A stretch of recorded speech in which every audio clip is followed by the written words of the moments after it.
voice to disrupt the industry. So let's welcome Niran. I think I'm the youngest entrepreneur who has done like the least in the group actually, so I'm very honored to be presenting. Since I don't know how to do this, to be honest.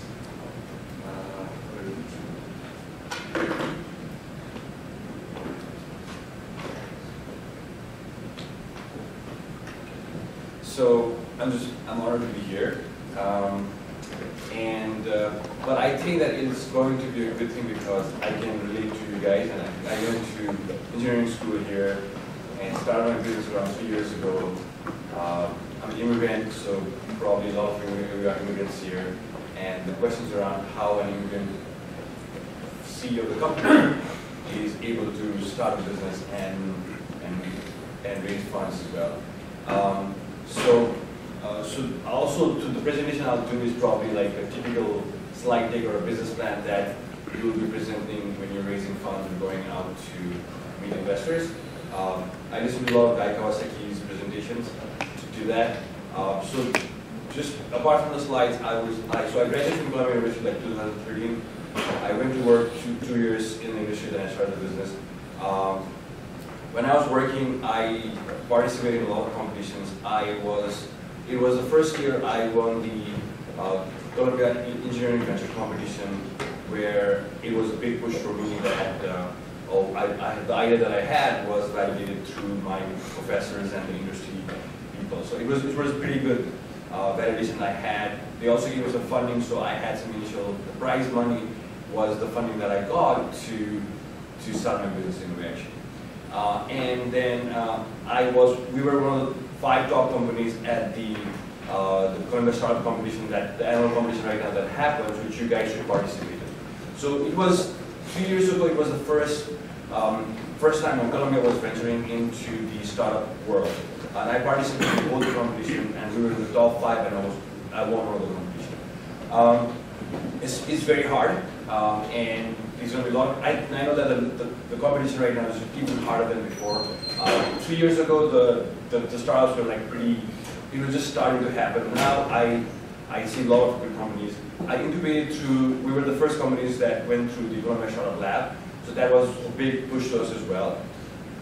And so this is my 3 years, 2 years of full time and 3 years of running business because I'm sure you will do, some of you will also do that, is that you will be starting your business while you're at some job. Like you'll be working at some company, and you will be pursuing that idea on the side, and finally, like when you have funding or when you have that guts to like say that I can do this on my own, you will go out and do it actually. So I've done all that, and being an immigrant myself, so it's a pretty hard thing to do. So I'll walk you through my deck and show you like how a deck probably looks like. I used to make decks probably, but I think that this deck has grown over a period of years. So I'll show you what it looks like. So I use what's the first message of the company, right? The visual intelligence for construction and what we actually do. That's the first message. And the fonts that I use is basically the font that I want to show that we're in the construction space and we want to show something very futuristic, right? So that's like you got to use that the UI even in the font. Every like when investors sees the deck, like they're looking at every single detail, right? They are always finding a reason to say no. So your way is like just to make them not to give that reason and give that reason. The other lessons I've learned is that in a deck, don't put a lot of information. Is that put little information because you want to get the next meeting. Your aim is to just get the next meeting all the time. So put little information, make them excited about things. So always keep on, make them excited about the next meeting. So the next slide is so what's the big trend that's happening? So and why are we doing this, right? So what you're seeing is that we're bringing the construction, which is one of the biggest GDP in like 4% of the GDP, US GDP is construction.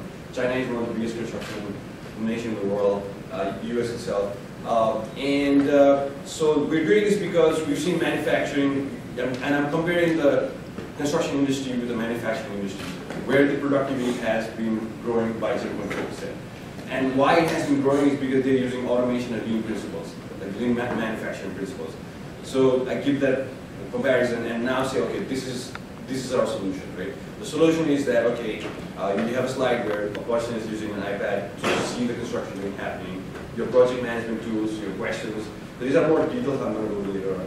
And so the new terminology is basically that we're building a system of intelligence. And I'm sure you've heard of a term called system of record, but now is the era of system of intelligence. Like Oracle, Microsoft, all of those companies used to be system of record, where you had to go to run a business. But now we're building a system of intelligence where we're gathering all the data from all these different sources and providing you optimized analytics for that. And so these are the partnerships that we currently have. We have partnerships with Oracle, Uris, Microsoft, and these are the 4 big players of the industry. And so these partnerships definitely played a big role in helping us push our company forward. It's because we had a 5-person company, but we got the support of Oracle and all these big billion-dollar companies who were helping us to sell our software to their customers actually. So we didn't have a marketing team, we didn't have a sales team, but we scaled because we had a partnership with this company. So it really helps to validate that. So once Autodesk or Oracle tells their customers that they should look at onTarget, they are very confident that they're able to believe that, okay, this is a small team, but if Oracle is asking me to buy and use this software, then it should have something there. You know? So it helped us a lot to get the initial traction. Then we also have a firm belief that every company in the next 3 to 5 years is going to be using at least some kind of analytics or data or AI to enhance their businesses. Just the workflow companies or digitization companies will not be existing in the next 5 to 10 years. So, and to the same principle in construction, we're one of the first companies to apply machine learning to construction database. And this next slide is about the team. So this is my team. You need to have an amazing team. Like, people won't fund you if you don't have an amazing team. So we are, like, all of us, apart from Shu, is from Colombia. My co-founder, Eli, is a Marine veteran. He went to Iran, fought wars, and worked in some of the big companies, in construction companies in the US, like Webcor and Lendlease. He was working on the project that is the new business school in 125th Street. He was working on that before, and he quit the job to join me. And he's also a Native American, which brings us a lot of variety, because I have a team which now has an immigrant, a veteran, and a Native American. And Jimmy also from Colombia. We all met at Colombia, basically. That's why we started the business. So I know every Wednesday and Friday we go out for dinner or do something like that. These two, Charles is the SaaS world.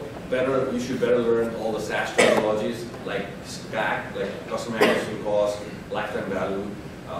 The investor will measure you against every terminology, and you need to speak the language, right? So you guys are mostly business school people. You know how you want to talk in the same language that your friends or your peers are talking, right? So when you go to investors, you better learn all the terminology like SaaS terminology before you go to raise money. These are our current customers.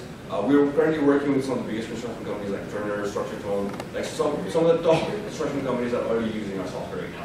And that was possible because our team had a deep domain expertise in construction, as well as our investors and network was pretty significant. Like, if I was not from the industry, I would have never been able to sell to them, because I had people who just believe me actually.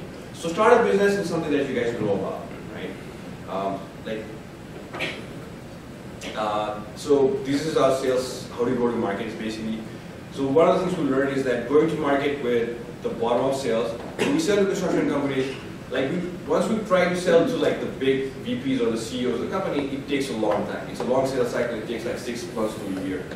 But when you go through a project manager, where you can just hand him your app and say, can you download the app, and he can start using it immediately, that's a much faster sales cycle. So in the early stages, you probably need to, you want to show more growth to investment customer people, right? So it's better to go through early, through low level, we call it bottom up sales strategy. These are TAM. So this $3 billion is the untapped market, is the white space that we are actually we're getting to.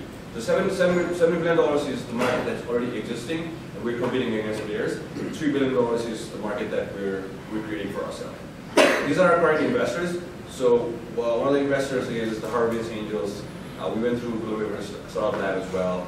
And these are, so all of the funny thing is that everybody has some political connection here. Because I'm an immigrant, I came to this country 5 years ago, I wouldn't have been able to possibly do that without political connection. Excelpride, the CEO was a CBS grad. Metaprop, I'm sure you've heard of Metaprop, they're a real estate fund. Most of you are globally actually. So you gotta utilize your network and your like alums to get more money. These are some of the case studies we've done. So add some case studies because like how much money we've saved to them. So we had $200,000, so 200% in return for using our software. And if you find the right investors, they always give you a lot of press because we didn't have a PR team, right? So it's like a small company, 5 people company, doesn't have a PR team. But we're in Forbes, we're in CNN, we're getting into every magazine right now because we had good investors who had a PR team and they made us like look bigger than what we are actually. Yeah, so basically and lastly, the passion is important, right? If you don't have passion for what you're doing, you're not going to make it.